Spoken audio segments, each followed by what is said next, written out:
there should be categories separated for men and women so women can look up to other women and be empowered by them. I was like, you guys just were complaining about having the separate categories. Now you want them back? Make up your mind. It's such a womanly thing to be complaining about. Like, oh my God. You can never make them happy.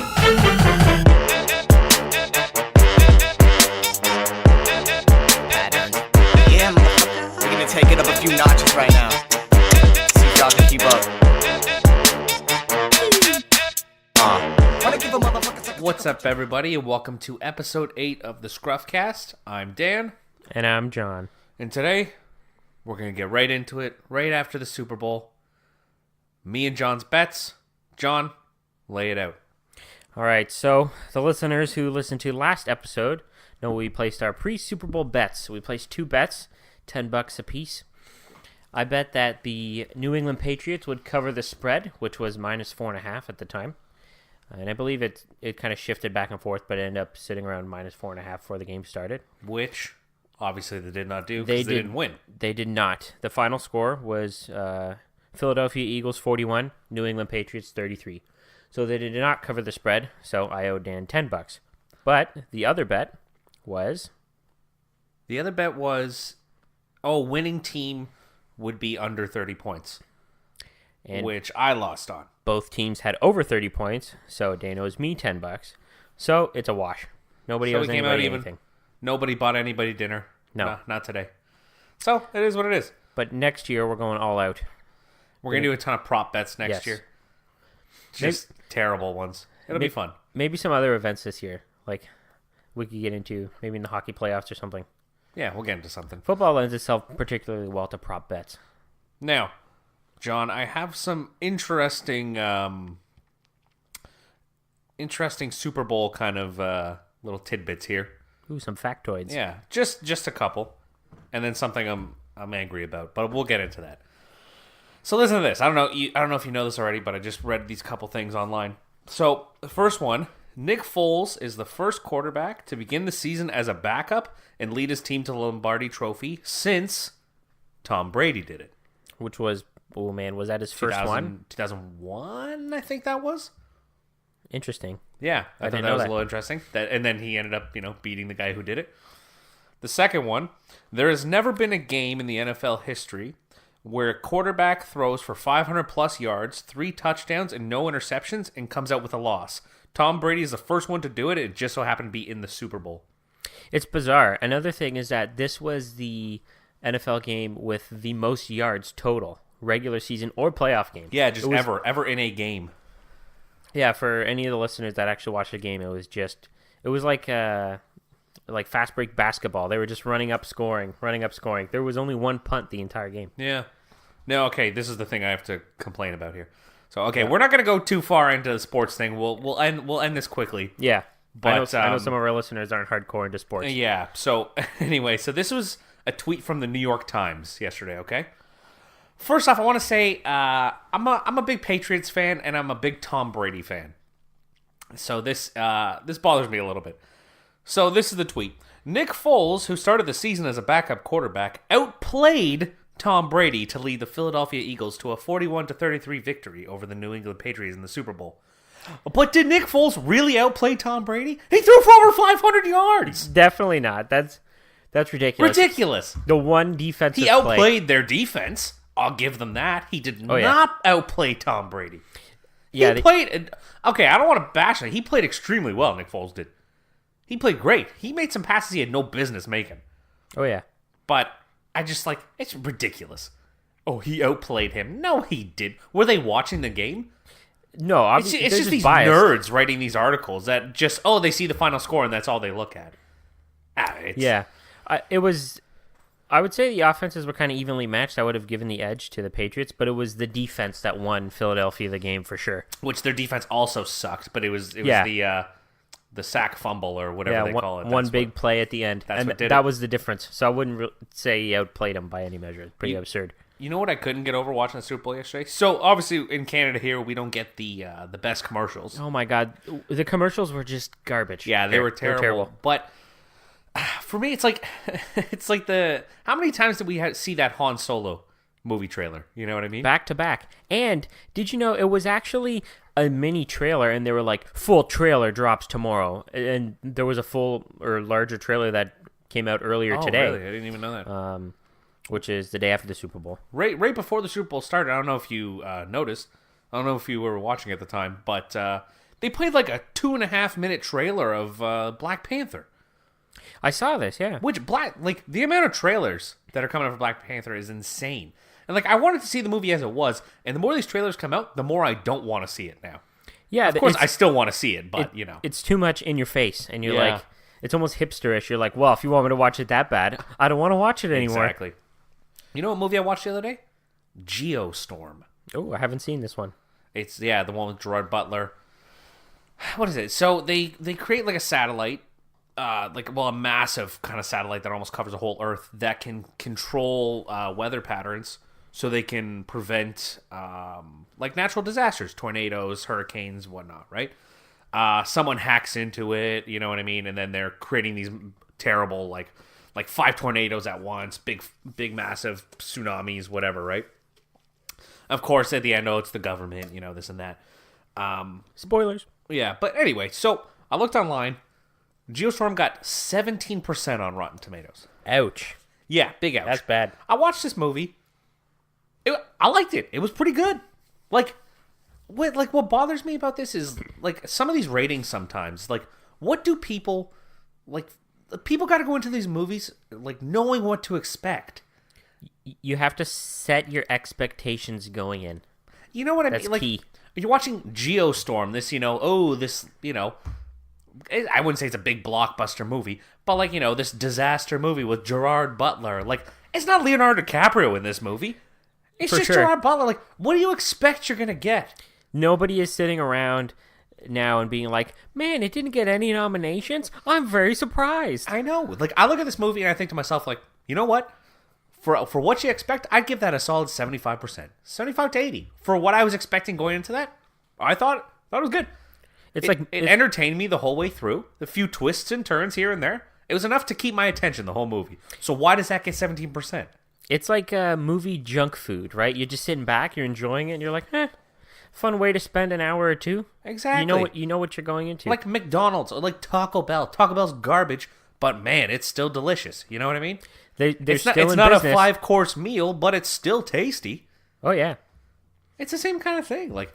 This goes for. There's so many movies that fall under this category of just get absolutely bashed, and some of them are bad. But a particular sort of genre, or I guess class of movies, makes you think is Adam Sandler's newer movies. People love to dunk on Adam Sandler, but he's doing the same thing. He's got his group of buddies. They always show up in the movie together. He picks out some, celebrity woman to be his wife in the movie, and then some sort of wacky scenario gets himself into. He's just having a fun time, making tons of money, and people just love hating on him. I love Adam Sandler movies. I love them. Even that one Jack and Jill, the one that just got absolutely bashed. I watched it and it's a bad movie, but Adam Sandler playing a woman version of himself is funny to me. I find that funny. I think he's a funny person. I don't understand why he gets bashed on so hard. Everybody just got their hate on for him. It's insane. Yeah, you know what the Rotten Tomatoes score was for Jack and Jill? I just looked it up. 0, I'm going to assume. 3. Oh, well. It was bad, but I mean, come on, it wasn't that bad. You have to set your expectations. You have to know what you're getting yourself in for. I think that one Ridiculous 6, his first Netflix one. Yeah, I think that one was 0. 0. I have to look it up. But 0 is very harsh. There's that. Okay, what did he come out with? He came out with the Ridiculous 6. Then he came out with the Do-Over. These are all the Netflix ones. Which the Ridiculous 6 was funny and whatever, right? The Do-Over I thought was pretty good. So I think that one got bashed pretty hard too. But then he came out with another one that was a little more serious. Oh no, he came out with that Sandy Wexler in between, which I don't know. I didn't watch out. So I just looked it up, and you're right. Ridiculous 6 did get 0. There you go. 0%. That means not one of the critics that reviewed the movie enjoyed it or gave it a positive review. They're saying, "Don't watch this. This sucks." Yeah. And here's the thing. You're not even paying to go out to the theater and watch this. It's just being added to Netflix for free. I know. None of them are saying, hey, spend, an hour and a half, 2 hours watching this movie. Yeah, it's one of those things, like, and there's movies too. If you go see them in theater, you don't, or you just watch a trailer, you kind of think to yourself, like, I think that's a movie I'll watch when it comes out on DVD. You know, Yeah, you kinda rent out like- the Rogers box, or you wait till it comes on Netflix. Yeah, you watch it there. You mentally rank it, right? You're like, I'm going to put that on the shelf. I'm going to watch it later. Yeah, there's some where you're like, oh, I got to see that one in theaters. Yeah. You know what I mean? A big one that bothers me is the Fast and the Furious franchise. Yes, this is a huge money-making franchise, And too. I love those movies. Like, I can't get enough. I want them to make Fast and the Furious 20. I want them to get all the way up there. Like, I know they won't. Vin Diesel, he can barely fit his walker in the trunk of the car. Yeah, you know what I mean? One last ride. Like, I want to see that. I love those. They're so entertaining. They're so much fun. Like, but people just bash them. Actually, that's not 100% true because the seventh one with Paul Walker, Yeah. that one got like 90-something% on That high? Rotten Tomatoes. Really? Yeah, it did really well. Wow. 93 or maybe it's in the 80s. It got high. It was high anyway on there, and it was a good movie. But like people in general, are like, you know, like the movie snobs of the world. Fast and the Furious. There's no if there's no gay love scenes, I'm not interested. Because that's the new thing now is gay movies like Moonlight. Yeah. Have you heard of that one? Yeah, that one was nominated for Oscars last year. I don't even won. remember. Did it win Best It Picture? won. Yeah, it was the whole La La Land mix-up. Remember that? Oh, yes. I do remember. Moonlight won. We started watching that here, and we had no idea what the movie was about. Like, we had no idea. We just heard it was good, so we threw it on. And we got about halfway through, and we stopped it. We're like, this is getting a little gay here. Which, there's no problem with. Just like they said on Seinfeld. Not that there's anything wrong with Not that that. there's anything wrong with that. But it was a little too much. It was making us all feel a little too uncomfortable. And apparently there's a new movie out. I think it's called Call Me By Your Name. Call Me By Your Name or Know Me By Your Name. Something like that, which is like even gayer. It actually premiered at the TIFF Film Festival, and my girlfriend works for TIFF, and she was there when they did the premiere. There you go. Did she have to watch it? I can't remember if she was actually like in the cinema while they watched it, or she like handles stuff outside the cinema. But she was there when they premiered a movie that was nominated for Best Picture, so she's like, "Oh, that's kind of cool." Yeah, I know a guy who went and watched it. He's like a big movie guy, loves watching all the Oscar nominated stuff, and oh boy, some of the stuff he was saying from it was like a little out there. I'm not even gonna repeat it on this podcast because, like, you know, we don't have filters on this. It's not like we know, but like I don't even feel comfortable talking about it. That's how We're marked as explicit on iTunes. yeah, I guess so. Yeah. Like there's some funny stuff going on in that movie. That's all I'll say.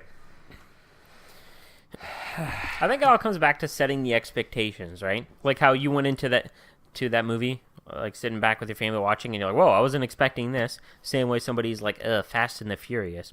Like there's a group of guys who do a video game podcast I follow, and video games are one of the mediums of entertainment that's like heavily reviewed, right? And given review scores, usually on like a 10-point scale. And the thing he says is like, you know, there's nothing wrong with just sitting back, enjoying the summertime, and just swimming in sevens. Those 7.0 out of 10 games, right? Like the B tier movies. Yeah. You're just sitting back, you're just having a fun time. You What's know they're wrong not the with it? best thing Yeah. out there. I They're don't just get enjoying it. Nothing wrong with that. There's some movies you go into and you know, like, oh, this one's gonna be nominated for an Oscar, this and that, like, and you go into it, and you know what? You almost have a like higher expectations, so you almost critique it more than you would a normal movie. That's the way I look at it, anyway. You know what I mean? Yeah, hype can definitely have like a negative impact on Yeah. things. When you're so excited for something, then you watch it and you're like, ugh, that wasn't as good as I was It expecting. was like Birdman. Have you seen Birdman? Actually, no, I haven't. Which was nominated 2-3 years ago. I think maybe 2 years ago. I don't remember. It was like this. Everybody was making a big fuss about Birdman, how good it was. I watched it, and I was like, I didn't like it. I don't know. It was kind of stupid, like the whole thing. Well, when things get hyped up too much, there's no way it can live up to your expectations. Yeah. You know what's a great movie is Whiplash, which was nominated that same year, I believe, as Birdman. Yeah, so maybe it was That J.K. Simmons 2 won years ago. Best Supporting Actor for it. Yeah, he won the Oscar. That's a great movie. Everybody should go watch that one. That's a good movie. That's probably one of the like a case of the inverse scenario where you're not expecting as much, and you're like, "Oh, I heard it's kind of good," and then you go and you're like, "Wow." Yeah, it was crazy because it's just That's about better like than you're expecting. It's about jazz drumming, and like you think like, oh, okay, that sounds a little boring, but like just the way it's shot, I guess, the way it's all written, it's so intense. Like the movie, like by the end of the movie, I was on the edge of my seat, man. I was like, oh my god, what's gonna happen next? Freaking out. It was so good, that movie. Great movie. Similar to like setting expectations, I feel like there were some TV shows from back in the day that they were great at the time, but they could never survive the scrutiny of nowadays, especially with social media. You look back at it, it's like, oh man, those are pretty ridiculous. Do you remember that show Pimp My Ride? That's like a perfect example of one of those shows. Like, look back at it now, like, that show was ridiculous. Like, just Exhibit, you know what I mean? The host of that show's, oh, what's up? I'm Exhibit. I'm here to pimp your ride. That was a little DMX-ish, but that's my impression. If anybody listening to the podcast isn't familiar, it was a show where people would send in video auditions of showing their junky-ass old clunky cars and being like, look at my old clunky car, you know, I'm getting laughed at, none of the girls want to go out with me, or like the women are like, I can't get a date. It's like, it's terrible, it's so embarrassing. They would send it in to, was it on MTV? Yeah. Was the studio? I think the so, network? yeah. They'd send it in, and then MTV would take these people's cars, pimp them out, just to the extreme. Like, an Exhibit hosted the show. It's so ridiculous the stuff they put in. Like, I heard you like grilled cheese, so we put a grilled cheese toaster in your glove box. Like, it was ridiculous. Yeah. I heard your mom died in a fire, so we put flames on your car. It was like absurd. Like, one, I remember the guy's trunk opened and they had a giant projector screen that came out, and they had like a PS2 hooked up into it. Yeah, like, when are you going to use that? I know, some of the stuff was insane. like, it was so outrageous, the stuff they would do. And like, I wonder if they actually, because like all that stuff was cosmetic that you saw, right? Oh, yeah. But some of these cars going in there were junk, man. I wonder if they actually did any work to, like, you know, did it need a new engine, a new transmission? Did the frame of the body need work? You know what I mean? I don't think if they did so. anything with that. Like, I don't or was think it all so. just for show? I think it was all just cosmetic. So, if anything, they're adding more weight and all this extra junk onto the car. And, like, the poor frame can't take it. I give just that car rusts out. 3 weeks. 3 weeks, right? Before it's dragging along the ground. It was ridiculous. But it was definitely a product of its time. You would never see something like that nowadays. Never. I remember there was one episode where this person's car was so bad, they went out and bought them a new one. Yeah, I've seen that one, too. Yeah, that Scion SUV. It was beyond repair. That's bad. That's when you know it's so bad. It's not even pimpable. No. Yeah, that show was... But I remember loving it at the time. So entertaining. Again, it's just like TV junk food, right? You have the expectation. You're not going into it expecting to be blown away like you're watching Lost or something. Yeah, right? yeah. You're just like, I'm just watching them pimp out these people's clunky old cars. This is a fun time. And they got Exhibit in there. Hey, we know you like doing this when you're driving around, so put a deep fryer in the back of your car so your friends can fry up McNuggets. Right? And you're like, oh, great, going on a road trip again, McNuggets? This is awesome. Yeah. You know exactly what you're getting with that show. Yeah, no, I know what you mean. I think that kind of falls for a lot of things in life, setting expectations. Yeah. If you set expectations low on stuff, you're always, for the most part, you're always going to be pleased with the outcome of anything. That's why they use the term pleasantly surprised. And nobody's pleasantly, disappointed. I suppose like, you're right. Oh, man, I was very surprised. I thought it was going to be very good, and it ended up being complete crap. Yeah. So, something happened here in Canada recently. I'll let you jump into this one a little more now, John. Yeah. Yeah, go ahead. So in Canada, here our national anthem is "O Canada," and recently there was a bill that went through our House of Commons, or first off, through the Senate or whatever. Hold on, before you start. Yeah. What is the original lyric? And you could sing it for us too, if you'd like. Oh no. Maybe one day, if we have advertisers, then we'll save our singing for then. All right, fair enough. When we're getting paid. So, I believe the original line... Well, we didn't actually say why they were changing the national anthem yet. So... Well, you got to have the original... You got to say the original line. It's all about context. All right, go ahead. It's all about context. Go. So, I believe the original line was, "In all thy sons' command." Right? Sons being Sons. the key word here. Sons as in, like, somebody's child who's a male. Right? Males. "In all thy sons' command." Now, a bill is going through. I don't believe it's completely voted through yet or not. I'm not 100% sure. But changing it to a line that's more, in air quotes here, gender neutral. Because "all thy sons' command" was not gender neutral because they're saying "sons' command." So they changed it to the line "in all of us command." Yeah. Which I don't even think makes sense. I know. Okay, it's funny that you say that because I thought they were changing it to "in all of our command." That would make sense. I know, that's Like, what I thought they were changing to, but instead it's going to be "in all of us command"? Yeah. That's stupid. I just don't understand why a song that was written, I don't know how long ago it was written. Canada's like 152 years old, or will be this year, so it's I'm sure they didn't old. start the day one celebration with this song, so it probably was written a little bit later. Yeah, that's true. I don't know. Again, you don't come to this. This is not a history podcast or an informed podcast. You want to hear about Jack and Jill's Rotten Tomatoes score? You've come to the right place. You want to hear about the history of Canada? I just don't get. I understand it's not gender neutral and stuff, but also, who cares? That's it too. Like, again, we're males, so maybe it was in our gender favor, right? But if it said in all of her command, I wouldn't care about that either. In all thy daughters' command, I couldn't care less about that either. Go for it. Make it whatever you want. There you go. A thing I think about is like, why? Don't they have any other problems they could be working on? Oh, there's so many other They're supposed to be problems. legalizing marijuana. Get on that. What the hell's going on? Yeah, trying to change the one word in the national anthem. Ugh, just brutal. Can you imagine this happened in the States? Oh my God. Oh, it would be Jesus. terrible. Like, I don't know, like in their song, do they have anything that's gender related in that song? I don't know. They would have come remember. for it already. Instead, it's like bombs bursting in air. It's all about wartime and stuff. I know, but the thing is, like, the Americans are so patriotic. Yeah. I think even the people that are all about gender equality wouldn't want to change it. You Yeah, know what I mean? There's too many. There's too many people who would be for it. But, like, I don't know. In this country, man, like, it's just...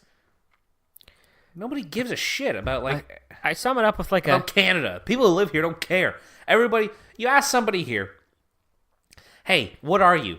And they'll say, oh, I'm Italian. Oh, I'm Portuguese. Oh, I'm Russian. You know what I mean? Yeah, they wouldn't. They'll never they say, wouldn't- I'm Canadian. You go to the States, what are you? I'm American. That's what they say. You go to the States and like in a Walmart parking lot, they have a massive United States flag just in case you forgot where you were. Just in case you forgot. And people have it on the front lawns. You rarely see stuff like that here. Like, there's some bad times going on down there right now. Oh, yeah. They are so patriotic. You got to give it to them for that. Like, here in Canada, like, and it's a shame because Canada's awesome. I don't think there's a better country to live in than Canada. Everything's fantastic about it. So why don't people like saying they're Canadian or living here? Like, this is the best place in the world. We're too humble. That's what it is. No, I don't think that's it. People are too stupid here. That's all it is. No, that's not true either. I don't know. I don't know. The weather's kind of shitty. Yeah, you're right. It gets cold. It gets cold in Minnesota, It does. Minnesota's even further New north York, than we are. Boston. It gets cold there too. Yeah, they had that massive blizzard in Boston not too long ago. Had to cancel the NHL game. You're right. That did happen. Bizarre. I don't know. Going back to changing the anthem anyway. I don't understand why people focus on such small things like this. I could sum it up just with this one word. Meh. Really? Like, that's it. We can't worry about anything else? Is anybody out there feel better about this? They're like, oh, now it's gender neutral. We did a great job. You know, we're supporting equality.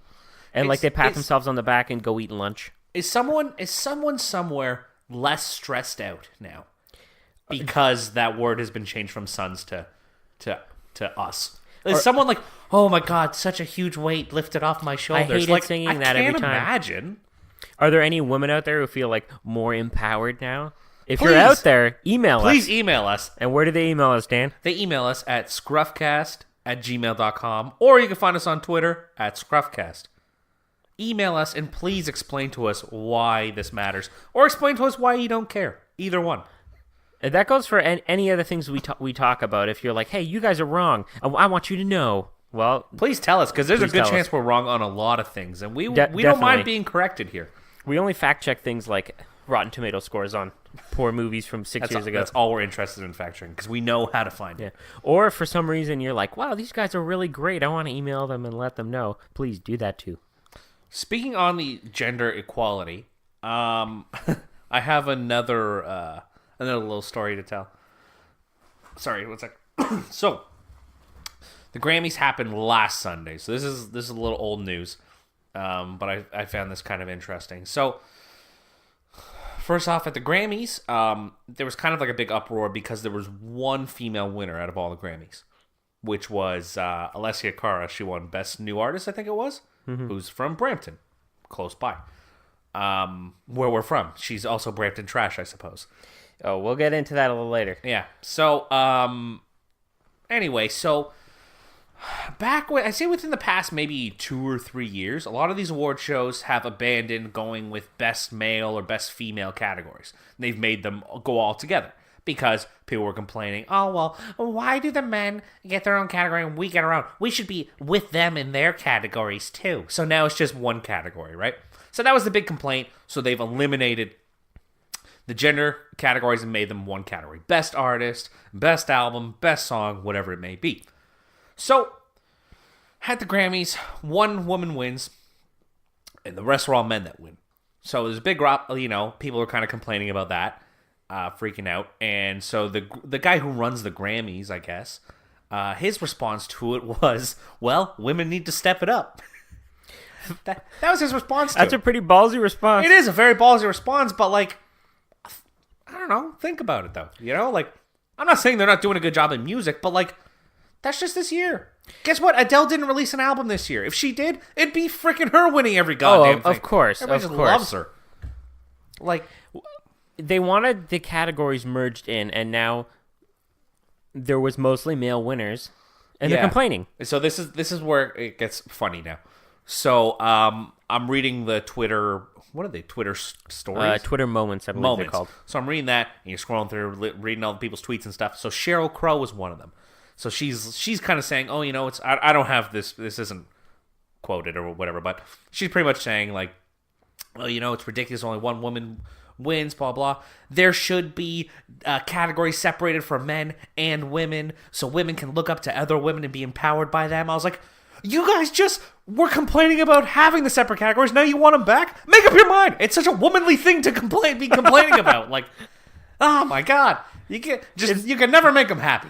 It's the way the internet works, man. It's the way I'm going to get shit on for that one. Oh, yeah. You should see the audio waves just spiked up crazy. I hope my fiance doesn't listen to this one. I'll secretly delete it off her phone. No episode 8. I don't know. I guess it didn't show up on iTunes. We were too busy. We skipped right to 9. Yeah, I don't know. It's insane. It's so funny. It's the way it is with the internet nowadays. These things just blow up. Like, people just... Like, there's some people out there who just love to get upset about everything. Everything. So, especially, Twitter is the worst, because I find it's just like a giant echo chamber, where somebody is just like, yeah, Donald Trump sucks, and then gets, like, tons of likes on their tweet, and people are like, yeah, he does suck. It's everybody just talking back and forth like, I think that too. Oh, you think that? Me too. And then there's the people like, no, you guys are wrong. And it has nothing to do with whether this person sucks or this person doesn't suck. It's just, like, people just shouting into a void with each other. Yeah. And just everybody being like, yeah, this is, we all agree, you're right. And it's pretty frustrating to even talk about it because I feel like we repeat the same damn thing over and over on this podcast, and we've only done 8 episodes. Oh, boy. You know what I mean? I know. But it's hard not to talk about because it's constantly ongoing.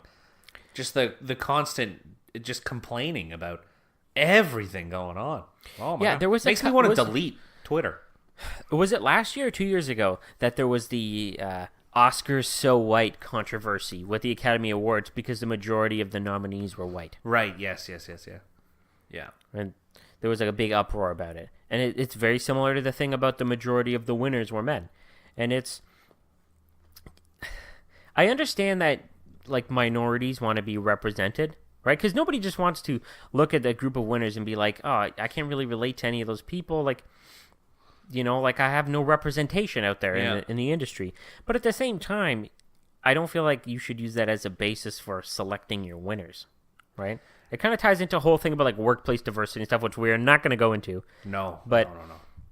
Okay, one thing I don't know, I'm curious about, and I'm sure I'm wrong, and hopefully someone can correct me on this.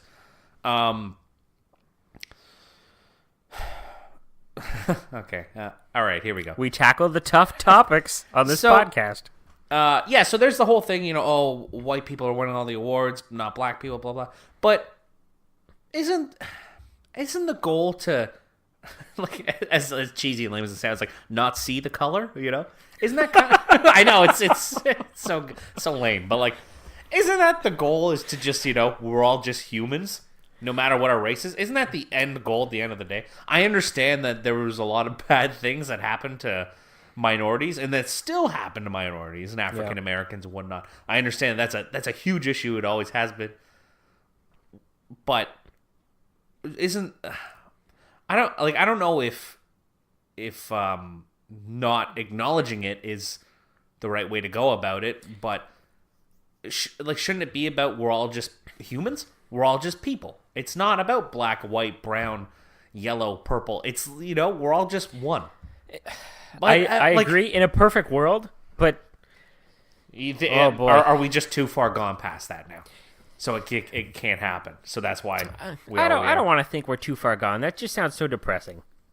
Like I do understand why like minorities or African Americans or whatever want to be represented. I understand because they were, you know, shit on for so many years. So I understand why they, you know, want to claw back into the world, I guess you could say. Well, that's not a good way to say it, but I don't know where I'm going with this here. We're gonna get some emails on this one. Yeah, but like, you know what I mean. I don't know. We shouldn't even start this. We tackle the tough topics, not necessarily gracefully every time. Yeah, I understand what you're saying. In a perfect world, you wouldn't have any worries about any of these things. Like there would be no laws for or against gay marriage. It wouldn't be a thing. Everybody just do your thing. There would be no such thing as gay marriage because it would just be marriage, right? It wouldn't be this separate thing. That's like there's marriage and gay marriage. Yeah, it would just be marriage, but these two people happen to be gay, right? I think a lot of the issues that are kind of prevalent now will just kind of fade away when like the older generation starts to die out, right? I hope because so. Like Jesus Christ, things will change in the future, right? Because there'll be the generation that's growing up now in these Twitter echo chambers, for better or worse, will grow to be the politicians and stuff, right? The faces of society. Yeah. Right. Yeah. Okay. I'm gonna go off of. I'm not gonna talk about color anymore. But I guess I got another thing. So I may have told you this already because this happened a long time ago, but I don't think I've told the story on the podcast. And please stop me if I have, because I repeat myself a lot in real life, and I don't think I've done it yet on this podcast. But there will come a time, and this might be it. So. This was, I don't know, a while ago. I was on Twitter, and there was a trending thing, and it was, if men had periods. That was like the joke, right? So I was like, oh, okay, let's click on this. Let's see what these women have to say about how we couldn't handle it, right? Yeah. Just, I want to see what these jokes are all about. So I click on it, and sure enough, I should have known. It was a whole bunch of, like, transgender men, I guess, turning into women, and they were saying, like, John's laughing right now. He's rubbing his eyes.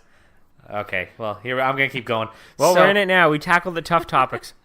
So, it's just a whole bunch of people saying, like, oh, men do have periods. How could you say that? You know, that's so wrong to say. It's so untrue, blah, blah, blah. And, like, I don't know a whole lot about biology, but I don't think they get him. You know? Well, we're men. And going on almost 30 years now, and so far so good. But like, if you have a full, complete sex change, does that happen to you? I do. I should not have. So. I shouldn't even brought this up. This is getting gross now. These aren't the tough topics. These are the topics we're ill prepared to talk about. Okay, yeah, I don't want to talk about it. Yeah, see, this is. It wasn't about the biology of it. It was just the fact of, okay, they were talking about one thing. Yeah, I don't want to get into somebody else the nitty-gritty of it. And they said, hey, well, you're discriminating against us. I'm offended. See, this is what happens when we don't write these ideas down that we talk about. You know, no. Usually we kind of have a set plan for this podcast, and boom, we just we're going left, we're going right, we're going down. The listeners should appreciate it. They're like bonus topics here. Oh but man, I think the crux of it was people talking about one thing, other people coming in and saying like, "Hey, well, what about us? What about me? I'm offended. What about this?" And I think, again, I'm always complaining about people complaining, but it's people complaining, and getting offended about stuff. Yeah. And that's what it is. And I feel like, the tools we have on the internet now haven't really scaled with the problems of the real world, right? So it just sort of gives megaphones to everybody and they can just shout about whatever it is. Yeah. But at the same time, we're free to just be like, I'm not clicking on that hashtag. Yeah, we are free to do that, but still I find myself clicking on it. So it's my own fault at the end of the day. It's that clickbait, Dan. Yeah. Okay, let's end that right there. No more of that. No more of that. No bueno. Okay, we have a listener we email. have a listener email. I believe this might be 4 weeks in a row with a listener email. We got to stop mentioning it. We just got to make this a thing where it's like, yeah, we just get emails. It's no big deal. Yeah, it's what we do. We're not like, whoa, 4 weeks in a row, yay! Yeah, we're getting so many emails. If you get yours read, you're very lucky because we have to cut back on some others. Yep. All right, let's hear it. All right, so we got an email this week, and it's a bit of a follow-up to last week's email. As follows, it says, "Hey guys, I'm from Toronto, and I've been enjoying your podcast over the last few weeks. Thank you very much. Not sure where you guys are living right now, but I do know you both grew up in Brampton, as one of your listeners pointed out." That's what the listener said in the last week email. He called us Brampton trash. Very disrespectful. Which, as this email goes to point out, by the way, he's a classless individual for calling both of you Brampton trash. I couldn't agree with this guy more. I couldn't agree anymore either. He might be like our super fan. He goes on to say, "I was watching the Toronto Maple Leaf game last night. I'm assuming you're both huge fans, being you lived close enough to Toronto. Danny's a fan. I am not. I like the New Jersey Devils." Which maybe we'll get into on a different podcast, but Maybe. everybody knows that. Though. Everybody knows. Maybe when it gets closer to the playoffs. Okay. If they play each other, that'll be fantastic. But we'll get to that later. I'm a Leaf fan, but go ahead. I was watching the Toronto Maple Leafs game last night. I'm assuming you're both huge fans, being you lived close enough to Toronto. The Leafs organization at this time of the year invites the players' dads on a road trip. Not sure if any other teams in the league also do that. Shouldn't the moms also be invited? Just an observation given today's society. What's your thought on this, guys? A loyal listener for now. He ends with a little bit of a threat there. Yeah, I know. After this podcast, he may not be listening anymore. Yeah, that's true. Oh, boy. Okay. It's an interesting question, and it kind of ties into all this stuff about diversity and equality we were just talking about. Yeah, it is. Okay. Should there be a mom's trip? That's essentially what he's asking. Yeah, should the moms also be invited? Or maybe it's a trip where you just bring your parents. Yeah, the thing is, you could just pick it's the like, parent. I think the thing is they call it a dad's trip. They do, like a father's trip. Yeah, it's not like a family trip. It's not a family trip or a parent's trip. It's a dad's trip. That's what they call it. But I'm assuming if one of the players wanted to bring their mothers, they would be allowed to. I don't think that'd be an issue. Yeah, I wouldn't think so. I wonder if it's happened before. We probably could have done a little bit of research, but that's not our style on this show, obviously. Yeah. There was, who was it? I think it was Jake Gardner from the Leafs. He's been playing with them for a while now, so he's brought in his dad every year. And they were saying on the broadcast that this year he was thinking about bringing his brother. Instead, his dad was like, whoa, no way, I'm going. I'm going again. Like, don't want to miss out on that dad's trip. Exactly. Should there be a mom's trip? I don't think it's necessary to be a mom's trip, but I think if like one of the players wants to invite their moms, go right ahead. But be my guess. Here's my question: why not? Why shouldn't there be another trip just for the moms? Because I think one trip's good enough. They don't need 2 trips. They don't need 2 trips. I think you could probably do one trip where maybe you could just pick whoever you want, right? But I guess that's growing up, a lot of the hockey players kind of have close relationships with their parents. I guess particularly their fathers, or maybe that's like the stereotype. I don't know. Okay, because generally, who watches more sports? Generally, it would be men. Generally, it's men. The commercials they have on TV during sports games cater to men. Yes. That's just the way it goes. Now, I understand there are women who like sports too, and I'm sure some of these players' mothers maybe were even more into the sport than the father was. You know, when the kid was first starting to play hockey or whatever, right? Which I think in that case, just like by all means, bring the mother. And I think in a situation they would allow it. Like I don't think it's a thing where they couldn't do it. But at the same time, right? You think like, oh, the moms are getting a bad rap here, but you know, the player catches the ball. This isn't talking about hockey or talking about football. Player catches the ball, runs it in for the touchdown, right? They win the Super Bowl. Yeah, this is awesome, right? It hits a grand slam to win the World Series. And, you know, they're like, oh, yeah, we're going to Disneyland. Yeah. And what do they always say? They go, like, hi, Mom, or thanks, Mom. They never go, hi, Dad. Yeah, I know. They never do. Who's getting up early to take the kids to the practice? Do all that work? It ain't Mom. I don't think it's mom either. Yep. Unless dad's not around. Well, in that case, then you should be able to bring your mom on the trip. Yeah. It is interesting. Although one part of the question the listener asked was, do other teams do this as well? And they actually do. Yeah. There was sad news, actually. They were going to do it for one of the team's Edmonton Oilers, and then one of the players' dads was there to visit, and he actually passed away, I think, just last week. Adam Morrison, yeah. Yeah. I didn't know that. I didn't know he was there because of the dad's trip. I didn't realize. I think they had theirs coming up, but he was in Edmonton to visit. Anyway, Yeah. And, unfortunately, he died. And he was young, too, only 50 years old. Wow. It's a shame. It's pretty crazy, yeah. I think all in all, I don't know. It's funny because we went on about this gender equality stuff for a while here and all this different equality, and I think we gave a pretty poor answer to this question. It was just go for it. They could do it, I guess. Yeah, do whatever you want. I don't know. Who are we to decide? Yeah. I don't know. I don't think there needs to be a mom's trip. I don't think that... Yeah, I agree. But I also think that if moms want to come on this trip, that's cool too. But it also just ties under the whole thing of who cares if they call it a dad's trip. But it's only going to be a matter of time before they call it the parents' trip. I know. It's because the NHL isn't as big as any other sport in North America. For sure. If it had the money-making power of the NFL, oh boy. Game over. Game over. Yeah. And speaking of over, I think it's going to wrap it up for this week, Dan. Unless you got any closing notes? No, but this may be our last podcast because this was a feisty one. This was a rough one. I apologize in advance if I offended anybody, which I'm sure I did. Probably. But not. I don't really apologize at the same time, you know? I mean, hey, if you want to talk to us about it, you can reach us at scruffcast@gmail.com. Or you can follow us on Twitter at ScruffCast. Tell us we're wrong. Tell us we're right. Do either one, and we'll get to it on this podcast. I think that's it. That's pretty much it. That's it. Hopefully you enjoyed this. And if not, well, I don't know. Yeah, we'll figure it out. Yeah. Episode 9, we're going to clean things up. Yeah. Maybe not. I don't know. Maybe not. All right. Thanks for listening, everybody. Catch you next week. Later.